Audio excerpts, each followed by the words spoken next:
ఈ వీడియోలో చూపించేది ఎల్డిఆర్ సెన్సారు. దేనికి ఉపయోగపడుతుందంటే నైట్ అవ్వగానే ఆటోమేటిక్గా బల్బ్ అనేది ఆన్ అవుతుంది, మార్నింగ్ అవ్వగానే ఆటోమేటిక్గా బల్బ్ ఆఫ్ అయిపోతుంది. దీనికి ఏ విధంగా కనెక్షన్ అవ్వాలో ఈ వీడియోలో చూద్దాం. ఈ సెన్సార్కి 3 వైర్లు ఇచ్చారు.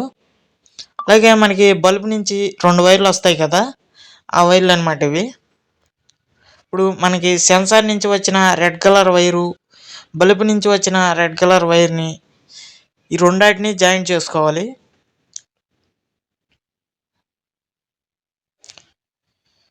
రెండాటిని జాయిన్ చేసిన తర్వాత సెన్సార్ నుంచి బ్లూ కలర్ వైరు, బల్బ్ నుంచి ఎల్లో కలర్ వైర్ వచ్చింది కదా, ఈ రెండు ప్లస్ మనకి బాక్స్ నుంచి బాక్స్ నుంచి వచ్చిన ఎల్లో కలర్ వైర్ కూడా, ఈ 3 వైర్లని కలిపి మనం కలెక్షన్ ఇచ్చుకోవాలి. 3 వైర్లు కలెక్షన్ ఇచ్చిన తర్వాత అలాగే సెన్సార్లో గ్రే కలర్ వైరు, అలాగే మనకి ఇంట్లో బాక్స్ నుంచి వచ్చిన రెడ్ కలర్ వైరు, ఈ రెండాటిని మనం టేపించుకోవాలి. ఇలా ఇచ్చిన తర్వాత బాక్స్లో 2 వైర్లు పెట్టి సెన్సార్ని ఒకసారి చెక్ చేద్దాం. సెన్సార్ని క్లోజ్ చేయడం మూలంగా లోపల వెలుతురు తగ్గి బల్బ్ అనేది ఆన్ అయింది.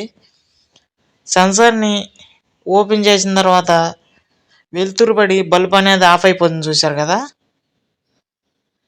దీని లింక్ కావాలంటే కింద డిస్క్రిప్షన్లో ఉంది. అలాగే ఈ వీడియో ఎలా ఉందో కింద కామెంట్ చేసి, వీడియో నచ్చితే లైక్ చేయండి.